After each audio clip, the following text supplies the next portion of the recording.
What is up, all of my horror fanatics out there? Welcome back to Late Night Frights. I'm the Late Night Frights horror leader, the Jay Sloan or Jordan, back here to do another video for you. And as always, guys, I want to thank everyone for tuning in this evening. Last week we did a theme, and if you haven't checked that out yet, please go do so. It was a great week overall. We did our gothic horror theme, so if you haven't checked it out, once again, go give all those videos a watch. Great week.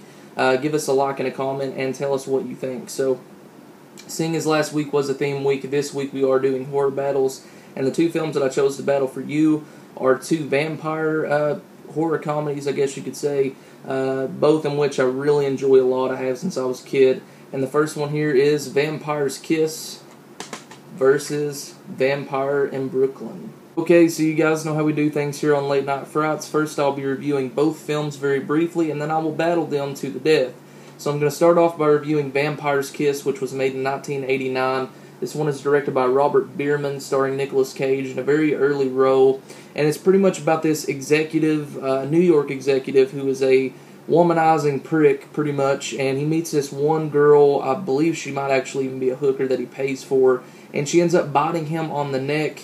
And in this weird series of events that starts happening to him, leading his character to believe that he is in fact turning into a vampire. So it's a very short and simple plot, nothing more than that. He's trying to figure out, am I a vampire, am I turning, and it really pushes so far to make him go a little psycho and a little crazy, which we all know Nicolas Cage can play very, very well. He's done it many times in the past. He's not really choosy about the roles that he gets. He just does whatever. Granted, he has been in some good films, and Vampire's Kiss is definitely one of those films. But he's definitely been in some shitty roles as well. But this is a good movie. I really like the directing by, like I said, Robert Bierman. The writing, Joseph Minion wrote this, also starring Jennifer Beals. I like the vibe to it. It's got a very dark tone to it. It could have even been used for our last week's theme for the Gothic theme, because it has a very Gothic-y type vibe to it. And I know I just said Gothic-y, so excuse that, but it's got a Gothic vibe to the film. I really like the shots that are taken, and I really like Nicolas Cage's acting in the movie, thinking he's a vampire, actually going as far as to buy fake vampire teeth, which was really crazy to see. It gets insane, and he pushes his acting to the limit as far as letting you know how crazy that he can portray a character. That's pretty much all I can say about Vampire's Kiss. The acting was good, Nicolas Cage, nothing else to say. Directing was good, writing was good, really liked the vibe. It's not a fantastic movie, and it's definitely not going to be one for everyone, but for me, I really enjoyed it the first time I watched it, and many times after that. You know, I first saw this many years ago, probably 8 years ago, really enjoyed it, and still enjoy it to this day. It's a recent watch for me, or I like to watch it frequently. It's a frequent watch, I guess I should say. I really enjoyed this movie. Also, the Blu-ray edition, which I should have used for this video, but I decided to use the DVD double pack with Once Bitten. Another great vampire film, or another great horror comedy vampire film. The Blu-ray is a really nice release, got a really good transfer, put out by Scream Factory, of course. So I would definitely recommend picking up Vampire's Kiss, giving it a watch. I really enjoy it, and I think it's a good horror comedy overall. It actually has some creepy elements in it. Nicolas Cage is just off-the-wall crazy, which makes him a little scary to watch at moments. There's some things that he does, and just pushing himself to make you believe he's a vampire when actually he's not really turning into a vampire at all. But there's my review over Vampire's Kiss. Okay, now I'm going to move on and review Vampire in Brooklyn, which was made in 1995. This one is actually directed by Wes Craven, one of the most well-known horror directors of all time, right up there with John Carpenter, Tobe Hooper, George A. Romero, Dario Argento, and many more. Very well-known director, and I really, really like Vampire in Brooklyn, but I will save my final thoughts till we get to the end of the review. So this one is starring Eddie Murphy and Angela Bassett, as you can see. It's also got Kadeem Harrison in it, who was in a few other films. White Man Can't Jump, I believe he was in New Jack City as well. Really, really funny actor. This one is more of a horror comedy than Vampire's Kiss, I would say. Pretty much about this vampire, Eddie Murphy, named Maximilian, who comes to Brooklyn to wreak havoc, and he's killing all these people. And he sees Angela Bassett's character, who plays a cop, who was on the search for the person doing all this. And there's rumors going around that there's a vampire in Brooklyn, and he wants to win her over. He wants to her to fall in love with him and become his eternal bride. So it's pretty much all I'm going to say about the plot.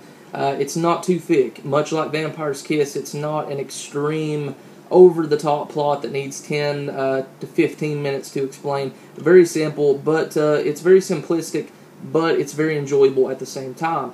Let's talk about the directing a little bit. Wes Craven, of course. I like almost everything Wes Craven has directed. Really good job. I think this might be one of his most underrated films. I know it doesn't get a lot of talk. Me personally, I've watched this since I was a kid. Me and my dad used to watch this all the time, and we enjoy it very much. Still to this day, I think it's funny. There's still funny moments in it where the pretty much his chauffeur that he finds in the hood is losing body parts. It doesn't sound funny, but the way that the character does it is very hilarious.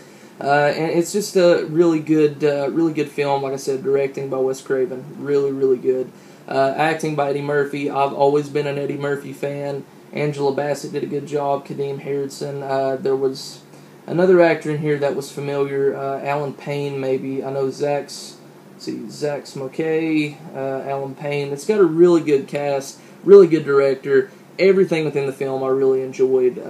From the cast, director, the shots, really good vibe, especially the setting in Brooklyn is really cool. It's not one to take seriously, but you know it's a good film. So definitely check it out. That is my review over Vampire in Brooklyn. Okay, guys, now that I've reviewed both films, it is time for me to battle them to the death. Starting with round one.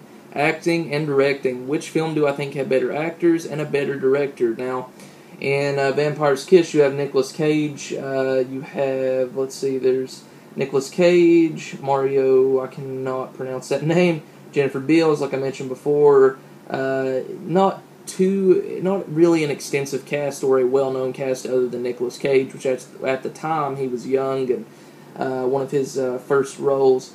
Director Robert Bierman. It's, Nicolas Cage is the star of this movie. There's some other actors that are familiar in it as well. But looking in Vampire in Brooklyn, you have Eddie Murphy, Angela Bassett, directed by Wes Craven, one of the most well-known horror directors of all time. Really good cast. And, not necessarily does popularity make a cast or a director. But in this case, I'm going to have to go with Vampire in Brooklyn for having a better cast and a better director overall. So, Vampire in Brooklyn takes round one. Round two, story and originality. Which film do I think had a better story and was overall more original? Now, for this round, I'm going to go with Vampire's Kiss, hands down. Very original that this man would get bit and think he was turning into a vampire, and the audience would assume that as well, but actually be creating this in his mind and going slowly, getting slowly psychotic as the film progresses. And it was a very interesting plot. I really enjoy it, so that's why I have to give round two to Vampire's Kiss for story and originality. Round three, personal enjoyment and replayability. Which film do I personally enjoy more, and which film would I pop in right now and watch? And although I really like Vampire's Kiss, I'm going to give this round to Vampire in Brooklyn. It's one that I grew up on. It's one that me and my dad share a bond over. We really like this film. And I just personally enjoy it just a little bit more than Vampire's Kiss. So I would definitely pop this one in right now and watch it. And that's not to say Vampire's Kiss is a bad movie at all. I really enjoyed this one as well. So I think you should check out both. As far as the rounds go, guys, that is it. That is my final round. I don't think I need to go any further. It is clear that Vampire in Brooklyn has won this battle. It has taken the cake. It's come out on top. Thank you so much for watching. Like I said, check out Vampire's Kiss and Vampire in Brooklyn. Check out both of these films. They're very great, very fun, very cheesy, and very comedic horror comedies to watch. So, yeah, definitely check them out. Thank you so much for watching my battle over Vampire in Brooklyn and Vampire's Kiss. And I said that ass backwards. Vampire's Kiss and Vampire in Brooklyn.